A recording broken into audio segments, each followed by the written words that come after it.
If you're watching this video, it's because you're interested in issues of the validity of a will. It is sometimes the case when wills are made in a person's dotage or in circumstances where there may be diminishing capacity because of physical or mental infirmity, there can be legitimate concerns as to whether a document that purports to be a will is in fact legally valid. Typically, in the absence of anyone challenging the validity of the will, most applications for probate are filed in what is known as common form, which is a series of paper documents filed with the probate court and the affidavit evidence of one of the two witnesses who witnessed the person making the will sign. In the majority of cases, this is sufficient for purposes of probate. However, in circumstances where there may be legitimate concerns about the validity or the capacity, or perhaps even whether a person making a will may have been unduly influenced in the making of the will, a process known as proof in solemn form may be necessary, where the court will hear more evidence than simply the written affidavit evidence of the witnesses who witnessed the signing of the will.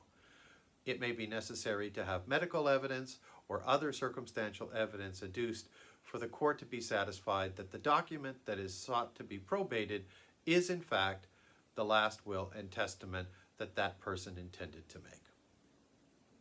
If you're curious about what rights you may have in circumstances where you're concerned about the validity of a will and whether or not it is or isn't appropriate to consider contesting probate in common form,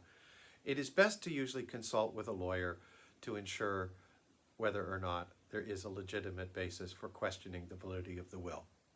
It's also equally imperative to make those inquiries very soon after a person's passing. No application for letters probate of a will can be made for at least 7 days after a person's passing,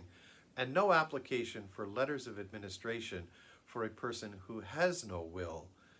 is possible until 14 days have passed. If you are in any way concerned about the circumstances of the passing of an individual and their capacity to make a will, it is usually best to act promptly within the first 2 weeks of a person's passing to have those concerns addressed by a consultation with a legal professional.